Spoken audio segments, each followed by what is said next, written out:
Ton cerveau te ment. En ce moment même, pendant que tu m'écoutes, une partie de toi est en train de fabriquer une version de la réalité qui n'existe pas. Et le pire, c'est que tu ne le sais même pas. Tu penses voir le monde tel qu'il est. Tu penses que tes décisions sont rationnelles. Tu penses que ta mémoire est fidèle. Mais rien de tout cela n'est vrai. Et dans les minutes qui viennent, je vais te montrer la preuve. Une preuve si dérangeante que certaines personnes préfèrent ne jamais l'entendre.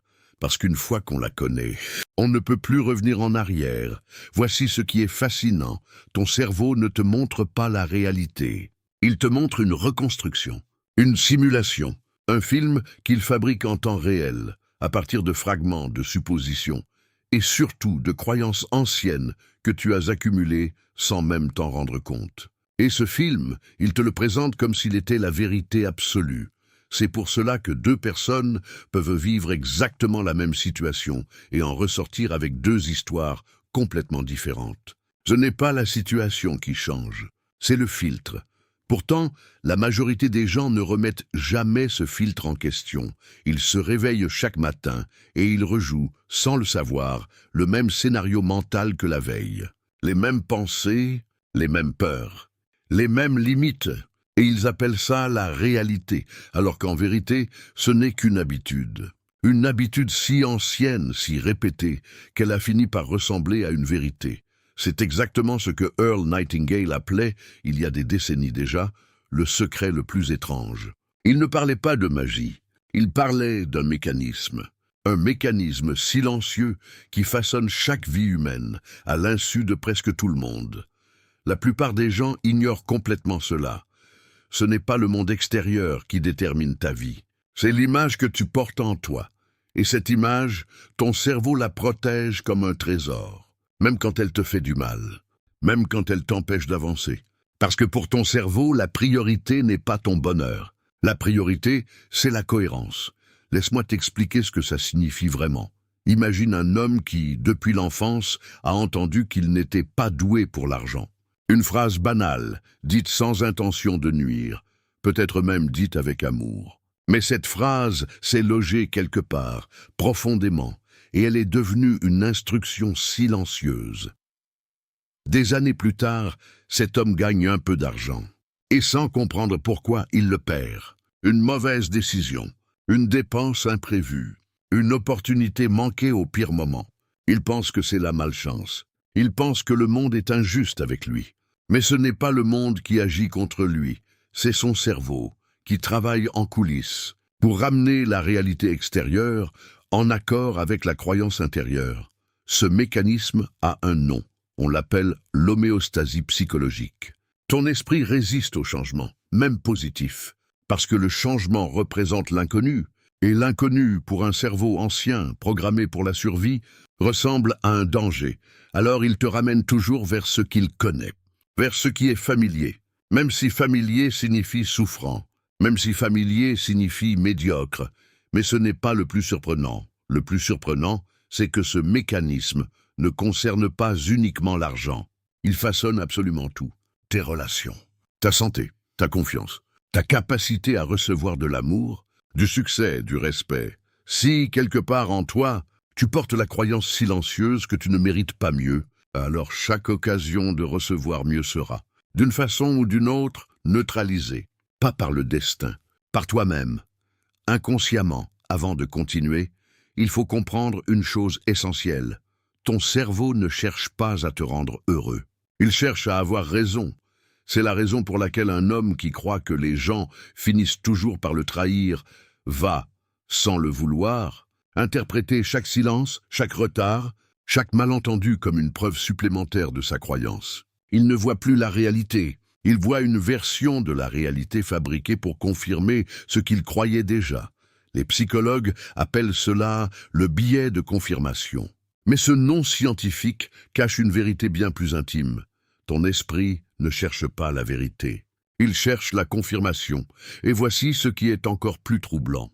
Ce processus se déroule à une vitesse que ta conscience ne peut même pas percevoir. Des chercheurs en neurosciences ont estimé que le cerveau humain traite des millions de bits d'informations chaque seconde, mais que la conscience elle-même n'en perçoit qu'une infime fraction.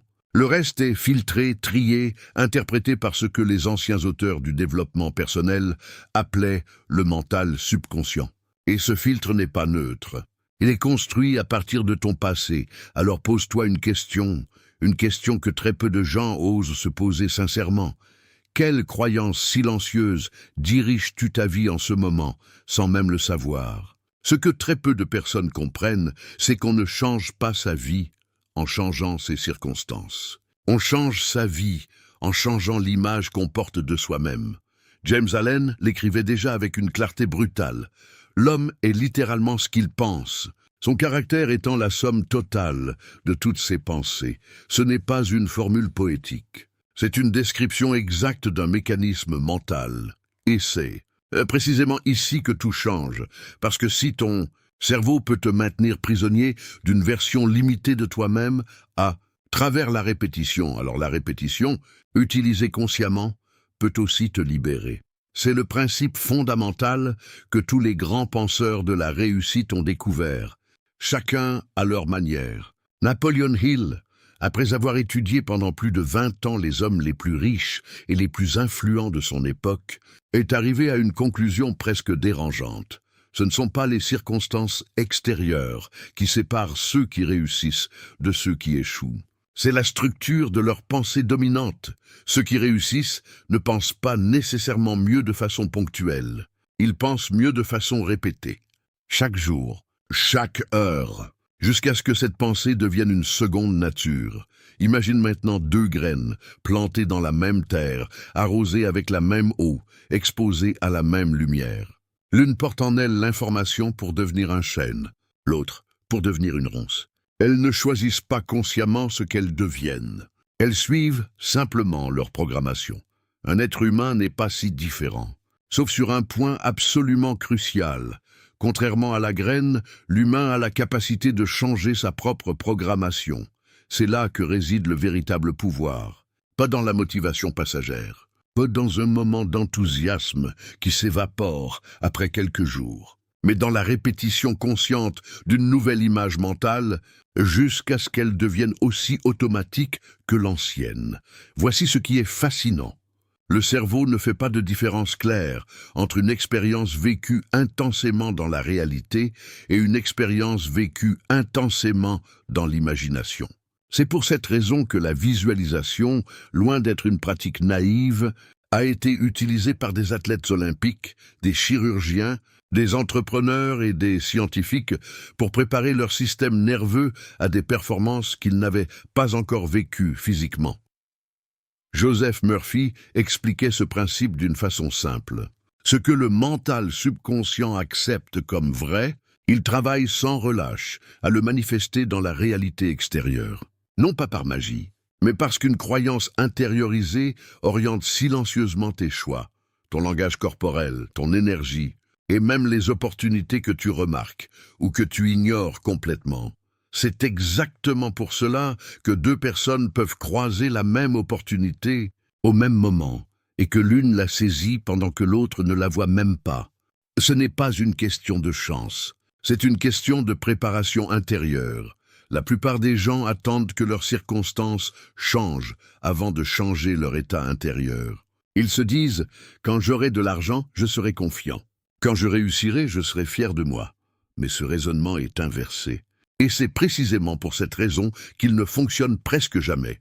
Le véritable secret est ailleurs. L'état intérieur doit précéder la manifestation extérieure, pas la suivre. Alors, comment fait-on concrètement ? Comment transforme-t-on ce principe en action réelle, tangible, applicable dès aujourd'hui? Voici la première étape, et elle est plus simple que tu ne l'imagines, mais aussi plus exigeante que tu ne le crois. Identifier avec une honnêteté brutale les croyances qui gouvernent actuellement ta vie. Prends un moment, pas maintenant en m'écoutant, mais dans les heures qui suivent, pour écrire, noir sur blanc, les phrases que tu te répètes depuis des années. Je ne suis pas doué pour ça. Les gens comme moi ne réussissent pas. Ça n'arrive qu'aux autres. Ces phrases, aussi anodines paraissent-elles, sont les fondations invisibles de toute ta réalité actuelle. La deuxième étape consiste à choisir consciemment une nouvelle pensée dominante. Pas une pensée vague comme «je veux réussir». Une pensée précise, incarnée, écrite au présent, comme si elle était déjà vraie. Brian Tracy insistait sur ce point. Le subconscient n'agit pas sur des souhaits flous. Il agit sur des affirmations claires, répétées avec émotion. La troisième étape, souvent négligée, est la plus puissante. L'action immédiate, même minuscule, alignée avec cette nouvelle image de toi-même. Parce qu'une pensée sans action reste un rêve, mais une pensée suivie d'une action, même petite, commence immédiatement à réécrire le mécanisme. Voici un exercice concret que tu peux commencer dès ce soir. Avant de dormir, quand ton esprit est le plus réceptif, prends 5 minutes. Ferme les yeux et vis, en imagination, une version précise d'une journée où tu agis déjà comme la personne que tu veux devenir. Pas de façon abstraite, avec des détails, ta posture, ta voix, tes décisions. La façon dont tu réagis face à une difficulté, fais cela chaque soir pendant 21 jours, sans exception. Ce n'est pas un chiffre magique, c'est simplement le temps minimum nécessaire pour qu'une répétition commence à créer une nouvelle trace neurologique suffisamment forte pour rivaliser avec l'ancienne. En parallèle, surveille ton langage. Chaque fois que tu entends sortir de ta bouche une phrase limitante, ne la laisse pas passer sans réaction. Corrige-la immédiatement, à voix haute si possible. Je n'y arriverai jamais devient je suis en train d'apprendre. Je n'ai pas de chance devient je crée mes opportunités. Cela peut sembler artificiel au début. C'est normal. Toute nouvelle compétence semble artificielle avant de devenir naturelle. Ajoute à cela une pratique que Jim Rohn recommandait avec insistance.